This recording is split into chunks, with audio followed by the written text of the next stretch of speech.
Aranmula MLA. Abin വർക്കിയുടെ വാഹനം ഇന്നലെ രാത്രി അപകടത്തിൽപ്പെട്ടു. പത്തനംതിട്ട ഓമല്ലൂർ ഷട്ടർമുക്കിൽ വെച്ചായിരുന്നു അപകടം. എം.എൽ.എക്കും മറ്റുള്ളവർക്കും പരിക്കേറ്റിട്ടുണ്ട്. മറ്റൊരു കാർ എം.എൽ.എയുടെ കാറിൽ വന്ന് ഇടിക്കുകയായിരുന്നു എന്ന് ദൃക്സാക്ഷികൾ പറഞ്ഞു. വിവരങ്ങളുമായി ശ്രീരാജ് ചേരുന്നുണ്ട്. ശ്രീരാജ്, എപ്പോഴാണ് ഈ അപകടം ഉണ്ടായത്? എം.എൽ.എയുടെ ആരോഗ്യസ്ഥിതി നിലവിൽ എങ്ങനെയാണ്? വിശദാംശങ്ങൾ.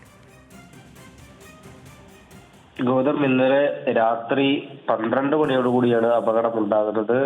ഷട്ടർമുക്കിൽ, ഓമല്ലൂർ ഷട്ടർമുക്കിൽ വെച്ചാണ് ഇത്തരത്തിൽ എം.എൽ.എ. സഞ്ചരിച്ച വാഹനം അപകടത്തിൽ പെടുന്നത്. എതിർദിശയിൽ വന്ന മറ്റൊരു കാർ എം.എൽ.എ. സഞ്ചരിച്ച ഇന്നോവ കാറിലേക്ക് ഇടിച്ചു കയറുകയായിരുന്നു എന്നാണ് ദൃക്സാക്ഷികൾ പറയുന്നത്.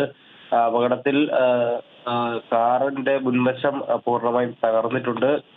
അപകടത്തിൽ വലിയ പരിക്ക് കാറിലുണ്ടായിരുന്ന എം.എൽ.എ. ഉൾപ്പെടെയുള്ളവർക്ക് പറ്റിയിട്ടില്ല എന്നാണ് മനസ്സിലാക്കാൻ സാധിക്കുന്നത്. കൈയിലും കാലിലും മറ്റും ചതവും പരിക്കുകളാണ് സംഭവിച്ചിരിക്കുന്നത്. ഉടൻ തന്നെ തൊട്ടടുത്ത് പത്തനംതിട്ടയിലെ സ്വകാര്യ ആശുപത്രിയിൽ എത്തിച്ചിട്ടുണ്ട്. എം.എൽ.എയും വാഹനത്തിന്റെ ഡ്രൈവർ ഒപ്പം സഹായികളായിട്ടുള്ള 2 പേരുമായിരുന്നു കാറിൽ ഉണ്ടായിരുന്നത്.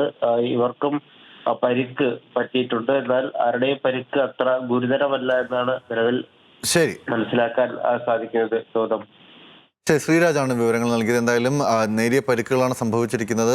വലിയ അപകടം ഒഴിവായിട്ടുണ്ട്. അതുതന്നെ ആശ്വാസകരമായ വാർത്തയാണ്. എം.എൽ.എയും ഒപ്പമുണ്ടായിരുന്ന ഡ്രൈവറും ഉൾപ്പെടെയുള്ള ആളുകൾ ഇപ്പോൾ പത്തനംതിട്ടയിലെ സ്വകാര്യ ആശുപത്രിയിൽ ചികിത്സയിൽ തുടരുകയാണ്.